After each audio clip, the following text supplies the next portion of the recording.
I don't know if it's just me, but for the past like few weeks, every other TikTok I've come across has been someone talking like this in the weird rendition of the Chills voice. And I've noticed that on TikTok, this type of weird like internet person voice is used largely for either A, satire, or B, selling little kids things without them knowing. And B is what I want to talk about today. Specifically, two B's. The Blondie Boys. This account called The Blondie Boys popped up on my For You page, and I got this weird feeling from it, almost like every video I saw from them was designed in a lab to engage me as much as humanly possible and then try and sell me something. There are some people who won the food lottery. This person bought a pack of frozen pizzas, and instead of 2 pizzas, he actually got 3. How lucky. What are we doing here? Like, what? I know that these videos are made for kids because this is stuff that would only be impressive to a literal baby, like someone who had experienced nothing before in life. This kid bought a pack of Skittles and found an ultimate Skittle inside. There was a mega Skittle? I have to quit my job and focus on this full time. They're treating this like it's like breaking news, and it makes you wonder like what would the world even be like if we all felt that way whenever we found like 3 Cheez-Its fused together. The president finds a peanut with 3 nuts in it and he gets so excited he starts a war with Canada. But anyway, there's also this one that I thought was really funny. Secrets in kids movies. In the show Donald Duck, once the famous duck went to sleep, let's just say he got a little bit too excited. So I'm not too sure what he's doing in this scene. It's okay, buddy. If you don't know what's going on, that's okay. You don't have to make these videos if you don't want to. Yeah, there's some dirty stuff in these movies, guys, and I don't know what it is. And honestly, I'm scared of it, and I just want someone to explain it to me. But the creme de la creme of the Blondie Boys content is this video, titled, "What if all woman on Earth dies?" What would happen if all women on Earth died? So if all women disappeared from Earth right now, the men would start to panic and many car accidents would occur. Yeah, probably. I mean, that's not like the main thing. I love that it conjures up an image of the world where these men are so distraught that all they can do is drive around erratically. But after a few weeks, the men would start to develop a solution. Oh, okay. Doesn't seem that bad then. After we get it done in a few weeks, it's not that big of a deal. He's so confident. He's like, yeah, just give us a few weeks. We'll figure it out. Once the boys get a sec to chill, just doing guy stuff, we're gonna be set. Turns out the solution to this was just some ice cold high lifes and touch football in the park. There would also be a lot more food because the population would start to die out. Okay, so which one is it? Is it like we're gonna be fine, or is the population gonna die out? Please tell me. I'm actually scared this might happen. After a few months, men would start to fall in love with each other. Maybe this guy doesn't talk like a kid because this is kids content. Maybe he's like a young boy in a man's body. Like this is like a Tom Hanks Big situation. After a few months, men would start to fall in love with each other, which I don't think happens now, but who knows? I'm only 3. Comment how long you think you would survive. Forever. So obviously this stuff is dumb, it's meant for kids, it's goofy, and that's totally fine. What's not fine is that in every video there is a non-disclosed ad for an app that you can get to through a link in their bio. I found this app where you can erase anything from your photos. I found this app that pays you for every step you take. I found this app that shows you who your celebrity lookalike is, and I guess mine's Jojo Siwa. Obviously this is nothing new. You know, creators have been using platforms like TikTok and YouTube to get kids to give them money for as long as the platforms have existed. But what's bad about this to me is that there's no disclosure in any of these videos that they feature an ad that these guys were paid to promote. And that's especially bad because these videos, as we've seen, are clearly made for kids with tiny little nothing brains. There's also no like hashtag ad. You don't get that until you actually click the link in their bio, which goes to their link tree that says the Blondie Boys hashtag ad, and then links to 9 separate apps that they're being paid to promote, I assume. In my gut, I feel like this is some sort of loophole. Having the Blondie Boys hashtag ad in their link tree counts as them like disclosing that they're being paid, which may be true, but I don't think in my gut that it counts. nuts, you know? I think that you need to put it on the video you're doing the ad in. Like I said, unfortunately, a lot of creators do this type of thing, and I'm sure they will forever. I think as long as there are platforms like YouTube and TikTok where young children make up a large segment of the user base, it's gonna be inevitable that you have people taking advantage of them to get them to download an app. But what people like the Blondie boys don't know is that they're not just dealing with children. They're dealing with 24-year-old YouTubers. I'm gonna download all of these apps and try every single one of them. Welcome to the App Store. Want to preface this by saying I'm not being paid by anybody to talk about any of these apps. I don't have an agenda. I just think the Blondie Boys content is so weird that I was interested to see what they were selling through it. And also, to be clear, I have no beef with them. I'm just doing this for fun, casually checking out these apps as an observer. But that doesn't mean there won't be strict criteria. We have to go over the app assessment analytics.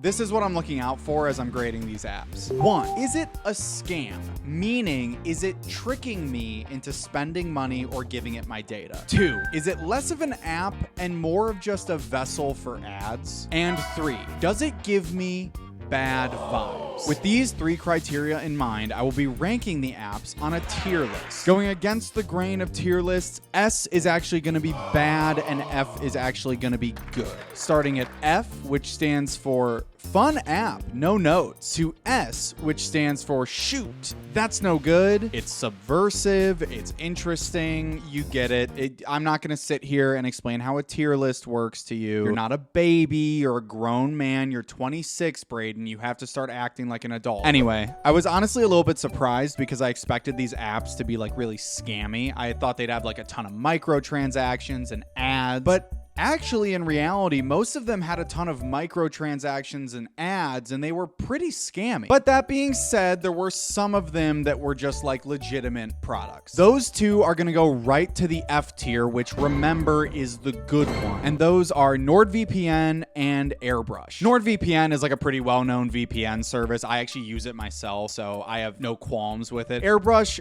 just wasn't that interesting. It was pretty standard in terms of like a photo editing app. It works as advertised.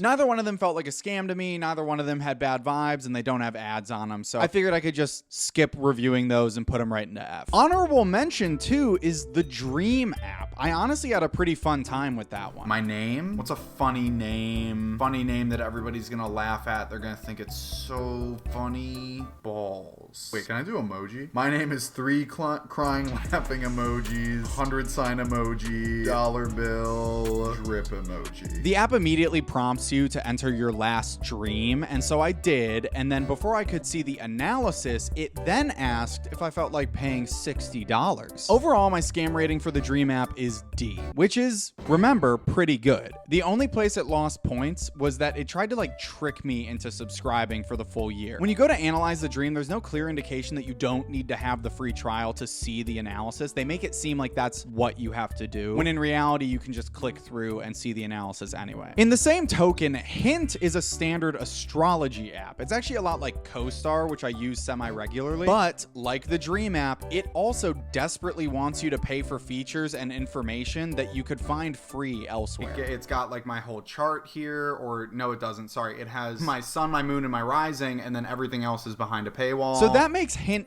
feel like a trick, but it's not really that much of a trick. It's more of just being a little stingy. So this one's gonna go in D as well. All right, our first 4 apps are out of the way, and it only gets worse from here. The rest of these apps are all very different, but they have one thing in common, and that's that if I showed any of them to a Victorian child, he would get so overstimulated, he would be physically exhausted. A great example of this is Bigo. Bigo's a live streaming app, and it's basically what happens if you take all of your TikTok live suggestions and put them into one place. It's mostly just people doing random nonsense with a camera pointed at them. And a lot of people on there are just using the live stream to promote other social media accounts, which is totally fine, but it does make it hard for small, independent Bigo streamers to pop off, which is why I felt so lucky that I found a few. Ugliest white boy, lover boy here.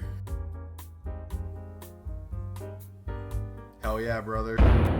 invited me as a guest. Oh, I'm good. I actually don't know that I want to join this. I'm out. Sorry, I got scared. I got a little nervous. So you might have noticed that this app is so confusing. Bigo didn't try to trick me or anything like that, but the vibes are terrible. And almost everything you see on the app is an ad. Almost everything. So overall, I give it a B, which again, remember, the higher on the tier list, the worse it actually is. Brayden, I cannot keep stopping to explain this to you. Zogo purports to be a financial literacy app. It's almost like Duolingo. It has like short lessons and then a quiz you fill out at the end. But it didn't take long for me to start having doubts about the integrity of this app. Okay, so this is Educators Credit Union made this? I don't know what this is. Okay, so I'm gonna take this quiz here. Educators Credit Union has branches to serve members. I've never heard of them. I'm gonna say 24.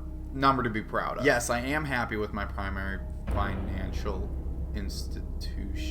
Is this an ad for this credit union? Yeah, so it turns out it's not actually like a fun, lighthearted financial literacy tool. It's pretty much a billboard for this credit union. And at first I was like, that's not necessarily a bad thing. Credit unions by and large can be very useful for people. But I did happen to check out this credit union on the Better Business Bureau, and reviews were mixed, and they were also not accredited. Anyway, I don't know what's going on with that credit union's ad strategy, but in terms of their app, I feel lied to. The whole thing is an ad and the vibes are off. So this one goes right to S tier. Well, I didn't learn to manage my wealth, but I can still get wealthy. So let's match to win. Okay, I'm gonna hit let's play. Communicating with what? Okay, so this is just this is a Candy Crush. I'm doing a Candy Crush. This honestly doesn't feel like something that would be meant to trick a kid. It feels like something that would trick a grandma. This feels like something an elderly person would play on their iPad with their 200-point font. Okay, Match to Win is actually terrible. It made me feel sticky after playing it. It's pretty much just Candy Crush, except you get like actual money whenever you crush one of those like colorful blocks that I just want to put in my mouth. I want to eat one of those things so bad, dude. To be fair, I went in with low expectations for this app. Pretty much whenever a company says they're going to pay you for doing nothing, you're being screwed somehow. I'm sure in this case, they're probably selling literally all of my personal data. And if it sounds like I have experience, it's because,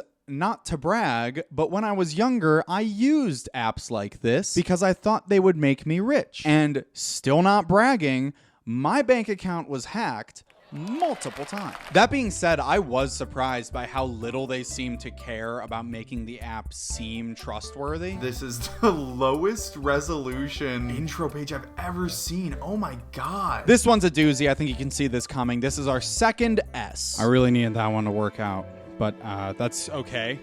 We still have Sweatcoin. Sweatcoin could still make me rich beyond my wildest dreams. The Blondie boys told me that I could get paid for just walking. When I started the app, I was amazed to see that I already had 962 steps. And because one Sweatcoin is equal to 1,000 steps, that meant I just had to walk around a little to get an entire Sweatcoin all to myself. I'm stepping.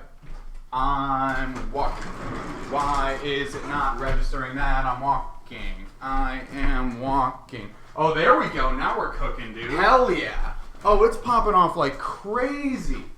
Okay, it stopped. Oh, it's going again. And I'm not moving. Oh, here we go. Let's go. Yeah, that's right. You're looking at a certified 1%er, baby. Owner of a sweat coin. You wish you bought in early. What's that? I can't hear you over all the sweat coins jangling around in my pocket. Well, enjoy being poor forever, you stupid motherfucker. 50% off a Bluetooth speaker. That's 5 sweat coins. Free 30-day trial. That's 10 sweat coins. How much do I have to walk to get a thing? Do I enjoy the marketplace? No. Yeah, so this app goes in because it's fine or whatever, but it gets your hopes up. It's times like this that I'm really grateful for the little distractions in life, the things that keep you occupied, keep you happy. And for me right now, that's finding out that I look like Catherine Zeta-Jones. Celebs is a TikTok filter in an app, and like all great TikTok filters, it's begging you for money every 5 seconds. What? Yep. Oh, okay. So we're popping up with an ad while we were still in the camera feature. That's good. I swear to God, I have never seen an app run an ad in the camera before. That's so weird. I'm like, yeah, come use it. Come use the camera. Press the button. Come use the camera. Fuck you. Match to win. Cash prizes. Eventually, I got to the actual camera, took a picture of myself, and had it analyzed. And it told me that it had a 95% match that only 1% of app users ever see. And all I had to do to access it was give them $7 a week. $7 a week? So they want me to pay $336 in a whole year? Obviously, that's not worth it. You would never want to get that.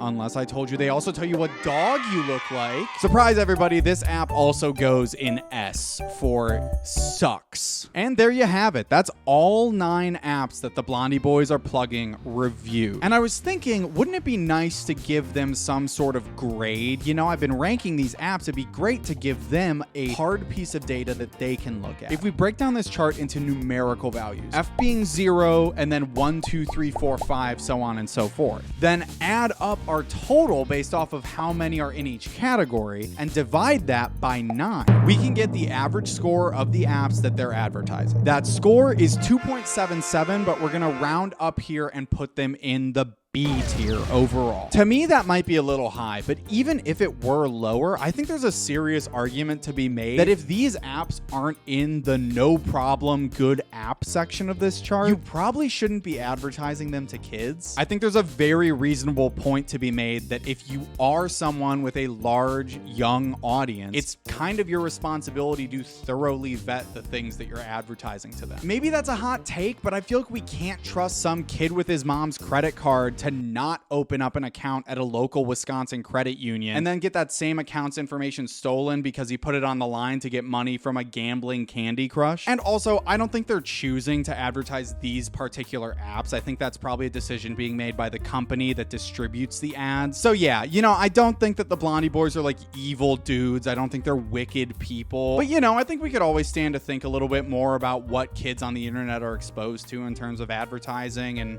just content in general. And again, like I said, no beef with anybody. I just thought that this was wacky content and kind of a fun segue into a different kind of video. So if you like this video and you want to see me try more stuff like this, feel free to leave a comment and let me know. And if you want me to go back to reviewing ghost shows from the early 2000s, that's also valid. Leave it in the comments. Thank you guys for watching. Bye.